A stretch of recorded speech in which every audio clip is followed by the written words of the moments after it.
Здравейте, първо се представете. Значи Димитър Джоков, член на управителния съвет на Булпрофор. Това е лесовъдска организация браншова на лесоводите на частна практика на горските предприемачи в България. И съм член на инициативния комитет на коалиция да спасим горското предприемачество в България.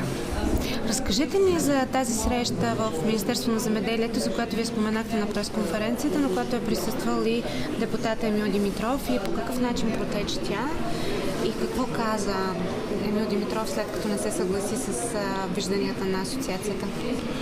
Значи, първо ще ви обясня от какво беше провокирана тази среща. Първо се състоя една среща в Верниград между министър Найденов и дървопреработвателните фирми в региона на Пазарджик и Пловдив, на която среща ние с министър Найденов поставихме нашите проблеми относно невъзможността малките и средни фирми в България да работят при новата нормативна уредба или по-точно тази наредба за възлагане на дейности и добив от горите. Тя е с много дълго име. Общо за добив на дървесина. Там говорихме на тема стокова борса, на тема стратегически партньори, т.е. неща, които елиминират обикновените хора, обикновените фирми в България от пазара на дървесина.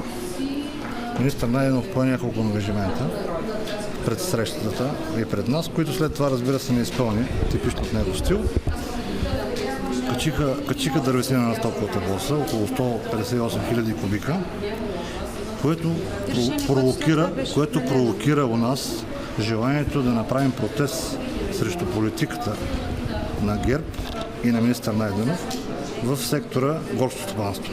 Ние обявихме нашето решение с една декларация до министъра, до министър-председателя, до всички медии, до всички посланици. След като направихме това нещо, министър Найденов ни покани на среща повторна, която се състоя в Министерството на земеделието на горите, и присъствахме инициативния комитет на коалиция да спасим горското предприемачество в България. Това се проведе на 9-10 февруари. Ние бяхме обявили протеста за 15 февруари, т.е. едновременно с провеждане на първата тръжна сесия на стоковата борса. И на тази среща отново поставихме нашите проблеми, т.е. че на стоковата борса не допускат да участваме, на брокерите им е забранено да не представляват, че могат да участват само няколко фирми, предварително определени, които ще купат дървесината, че стратегическите партньори имат огромни предимства в конкурсите за дългосрочни договори, които те ще спечелят. И ние няма да можем да работим или ще се превърнем в аргати на съответните, на големите, които са една шепа фирми и обръчи около депутата Емил Димитров, се оказа след това. На тази среща Емил Димитров първо ни заяви, че ние сме никой, а ние сме представители на 3 браншови организации. Тоест той оспорва вашата представителност? Да, той оспорва нашата легитимност и представителност. Ние сме членове на Стопанската камара на България и на редица световни браншови лесовъдски организации. Мога ли само да запитам, все пак срещата е с министъра на земеделието, а не с депутата Емил Димитров? Ние се изненадахме, че той присъства, но след това разбрахме, че той е човека, който определя поведението на министъра в сферата на горското стопанство. Тоест той диктува нещата, той назначава, той освобождава. Тоест министър Найденов му се обадил, за да присъства на срещата с вас. За да присъства с нас, на срещата с нас, евентуално... В която той казва, че вие не сте достатъчно представителни, за да занимавате... За да говорим с него, с себе си, а не искахме просто да направим един протест с лозунги и плакати, да може обществото да разбере какво се случва в българската гора. И как мина разговора, след като се оспори легитимността ви? Разговорът премина. Общо взето Емил Димитров се държеше като гамен. Извинявам се за израза, но по-точен не намирам. Той прекъсваше многократно министър Найденов. Когато той вземеше думата, министъра замълчаваше и навеждаше глава. Ние продължавахме да отстояваме нашата позиция и като твърдяхме, че наредбата, която преди това бе приета с консенсус от всички браншови организации, от Министерството на земеделието, от Лесотехническия университет, от Съюз на лесоводите в България, бе подменена в последния момент от юристите на Емил Димитров. Какво значи юристите на Емил Димитров? Тоест Емил Димитров има разположени юристи в Министерство на земеделието. Сега ще ви кажа, ние правихме наредба в продължение на 3 месеца, като постигнахме консенсус между всички заинтересовани страни. В тази наредба участваха Булпрофор, Камарата на преобразователите на дървесина в България, Асоциацията на дърводобивните фирми, Лесотехническия университет, Съюза на лесоводите в България. Колко време продължи това? 3 месеца имахме, може би, над 10-15 срещи, член по член. Получихме съгласие как да се възлагат дейности и как да се продават дървесина. Министерство на земеделието участваше ли в тези? Участваше чрез структурата на ЯК, Изпълнителната агенция по горите. Да. След което тази наредба отиде за приемане към Министерски съвет, забави се около 3 месеца и в нея направиха промени, които смениха философията на наредбата.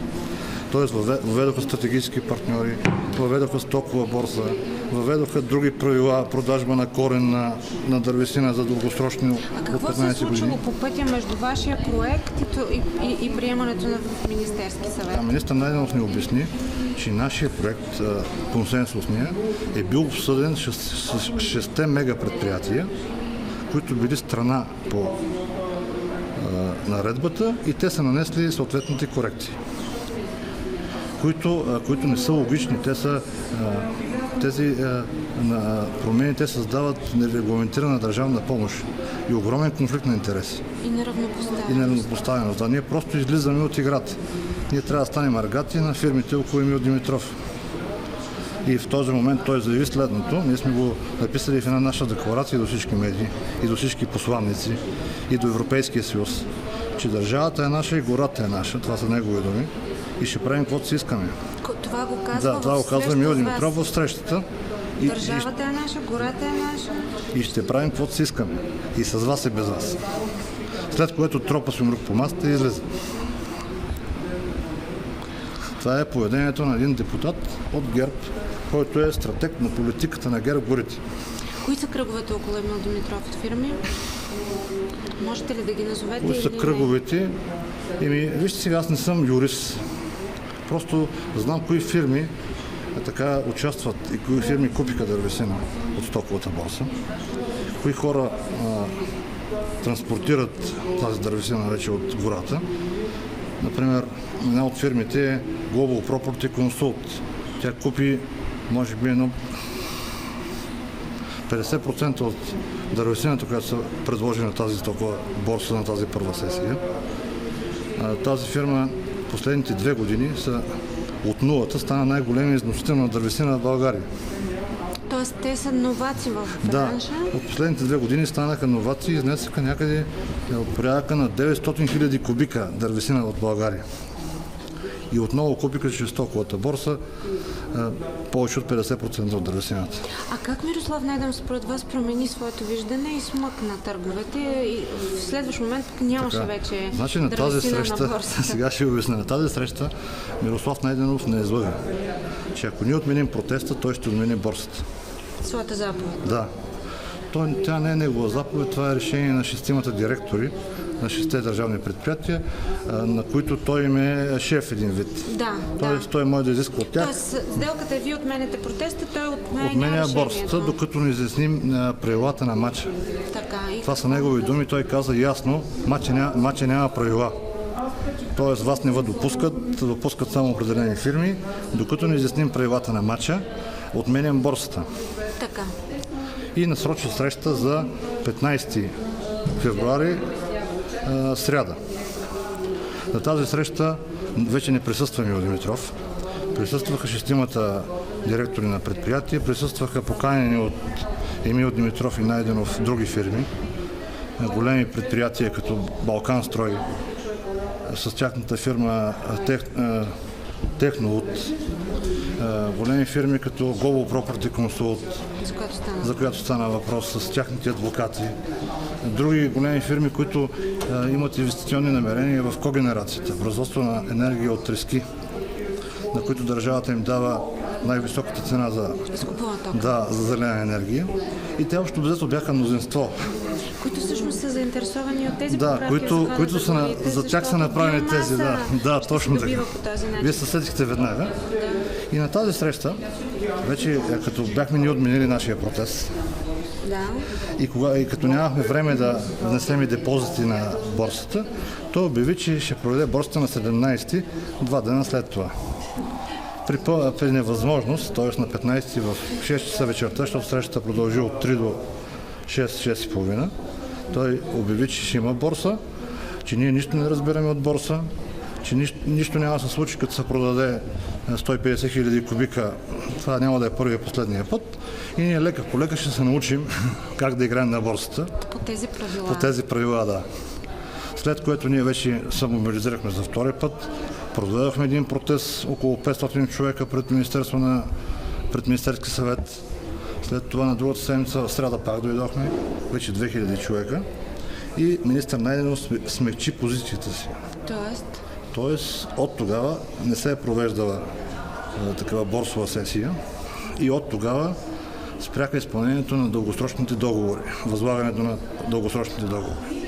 Кой е повлиял на Найденов за това да промени позицията си, вашата позиция или други фактори? И се сформира една работна група, в която и аз съм член, която има и листоводи, има и други представители, пак посочени от Емил Димитров и министър Найденов, някои от които са телохранители, обущари, музиканти.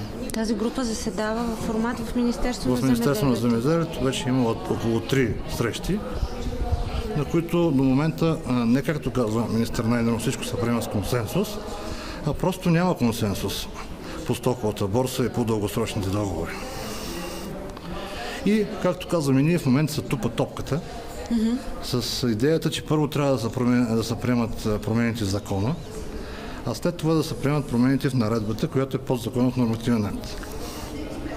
А междувременно с борсовата търговия нещата са леко отложени. Тоест, вие нямате против играта на борсата, имате против правилата, които осигуряват тази предимства и неравнопоставеност. Така. Значи, дървесината, която ще се предложи на борсата, тя стои, тя не се продава на пазара.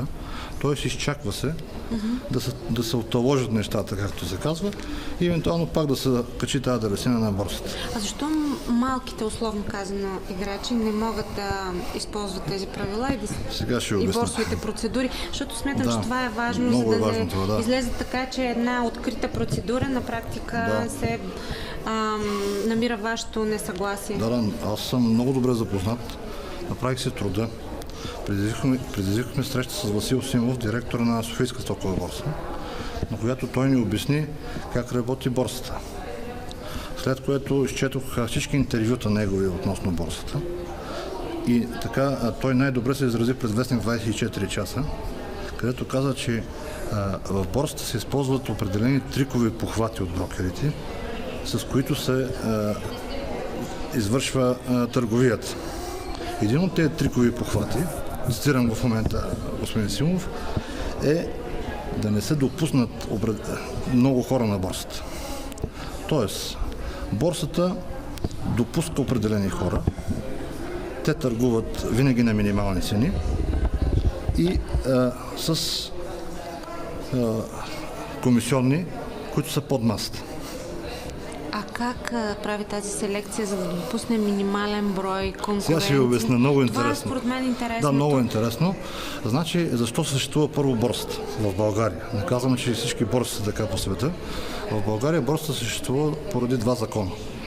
Единият закон е закон за обществените поръчки, а другият закон е закон за държавната собственост. Тоест на борсата се търгува само държавно имущество. Или купува, или продава, или възлагат някакви дейности държавата. Тоест, например, се купуват горива за армията, за полицията, продава се скрап от напоителни системи. И това са основните дейности, които върши борсата. Като всички сделки там стават на пода на борсата, т.е. на възможно най-ниската цена. И как работи? Значи брокера, който доведе някое предприятие на борсата, например една болница да си купи гориво, или една община, която иска да купи някаква техника, той определя правилата на играта. Тоест той казва кой ще го продаде и на каква цена и при каква комисионна.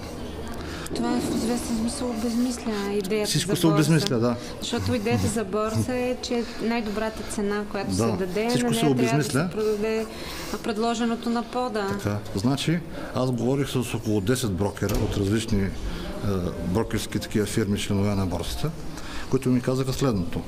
Ние не можем да участваме в търговията с дървесина, защото ако участваме, утре всички ще тръгнат срещу нашите сделки и ние няма да можем да работим на борсата. Разбирате ли това е структурата? Тоест, ако един брокер се намеси в търговията с дървесина, Тоест, ако доведе клиент потенциални реален, купувачи, на неговите сделки, търговия, например, с метали, с горива, никой няма да му затвори от колегите. Това са вътрешни неписани закони. да. И като не му затвори, той просто няма място вече на тази борса. Да, и губи позиции. И губи позиции и излезе от борсата. Да. Сега аз попитах Васил Симов, господин Симов, защо нашите брокери не можаха да се доберат до спецификациите, да се види какво се продава на борсата. Той знаете ли какво ми отговори? Каза така. Брокерите са много нежни и финни души. И ги е страх да не ги обидите, затова те не искат да представляват всеки на борсата. Това е обяснението на директора на стоковата борса. И само да довърша, излизайки с него от срещата, брокера, който искаше да ме представлява, с който бях говорил, идва срещу нас. И аз му казвам така и така, защо не можа да намери спецификации да му представляваш на борсата? Ето пред директора искам да чуя. И директор отговаря вместо него. И казва ми, той сигурно е имал някаква по-важна задача с някое момиченце и не е имал време да дойде да вземе спецификациите.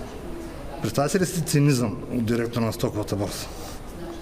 Аз съм сравнително интелигентен човек. Имам във фирмата около 70 човека работници. Имаме сдружение на фирмите в Пловдив. Това се случва с всички фирми, с всеки, който реши да участва на борсата.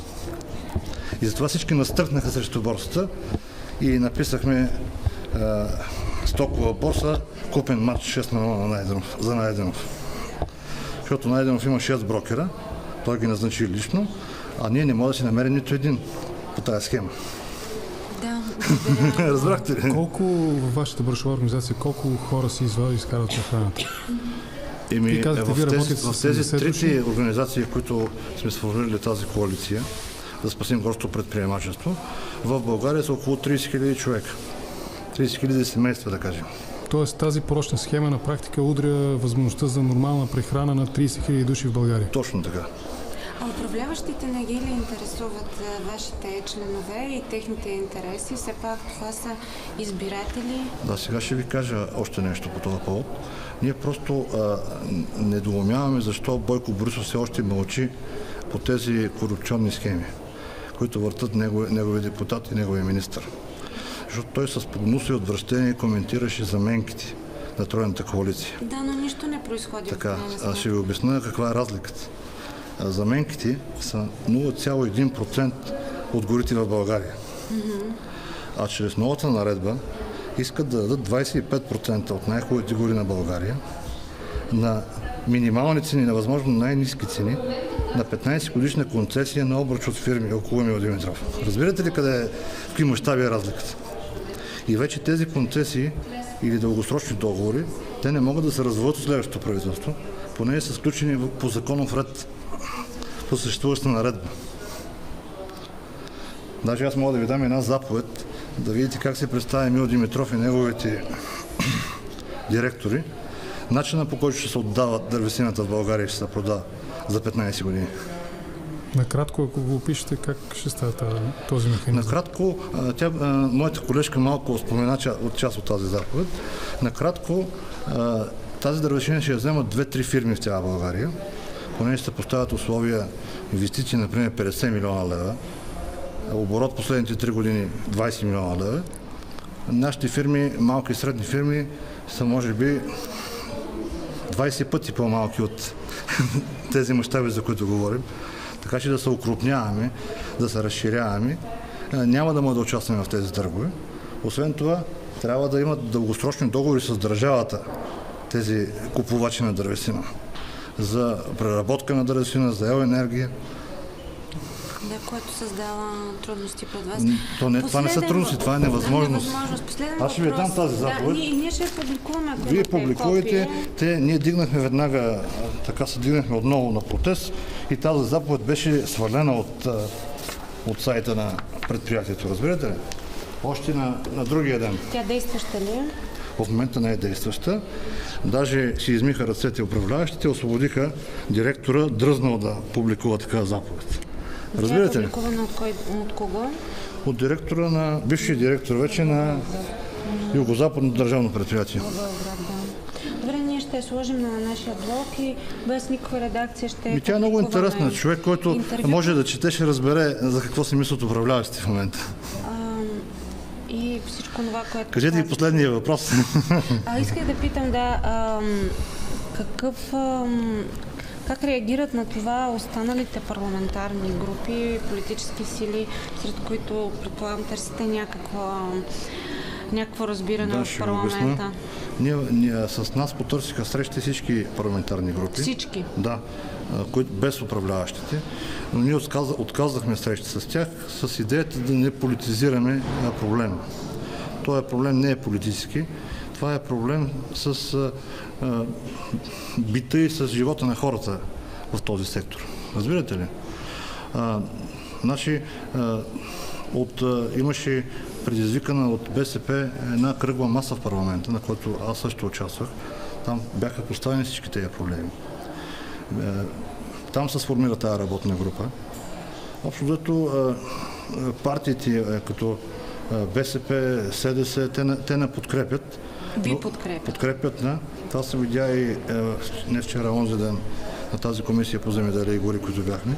Но те управляващите се подиграват с тях, да изказвани с тяхното мнение. Просто защото имат механично мнозинство, да, с което може да бъде просто прието много всичко. Интересни, много добри предложения направиха и от СДС, и от ДПС, и от БСП, но всичко беше отминато с една насмешка и иронизирано по такъв начин, че на мен ми стана неприятно и напуснах заседанието. Говорите за заседанието на второ четене. Да, на закона, за промените на закона. Да. Кои са тези депутати от ГЕРБ, които иронизирате също? Емил Димитров и... Значи, Емил Димитров и Десислава Танева, това са председател и заместник-председател.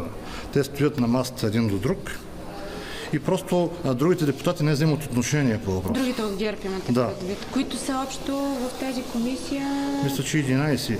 Да. Независимите депутати, те какво? Или вие не ги разпознавате? Аз не ги разпознах, да. Тази... Направим впечатление, че Вентислав Димитров, бившият министър на... Който е независим депутат, подписал декларация за принадлежност към ГЕРБ. Да, подкрепеше много така искрено идеите на ГЕРБ. Значи тези декларации за подкрепа на ГЕРБ даже се опитваше да ги обясни понякога смешно, понякога неточно. Тоест да разясни тази политика. Беше поизлегнал така на един стол, дъвчеше дъвка и подкрепеше ГЕРБ. Това са нашите политици, разбирате ли? Много арогантно и най-лошото, аз съм завършил математическа гимназия и мога да броя с отличен успех, първенец на випуска съм. В залата присъстваха 4 депутата или 5 от ГЕРБ, а когато се правиха предложения, гласуваха 11 или 12 за. Тоест отчита се... Отчита се, да, всичко е парлама, както казваше капитан Петко Войвода. Мислите ли да сезирате комисията за конфликт на интереси по отношение на това, че все пак законодателната инициатива се лидира от депутат, за който вие на тая пресконференция, вашите колеги твърдите, че има директен конфликт на интереси? Директен, защото той е собственик на гори. Административна отговорност. Вижте сега, ние не вярваме на тая комисия и на българските структури. Ние ще сезираме Европейската комисия и Европейския парламент. Ние ще излезнем на улицата за последен път, когато се приема закона за горите. Което би могло да бъде... За да се види, че закона се приема без съгласие и против нас и напук на нас. Както каза Емил Димитров, и без вас, и с вас, но по-добре без вас. Благодаря. Всичко добро. Само да ви запиша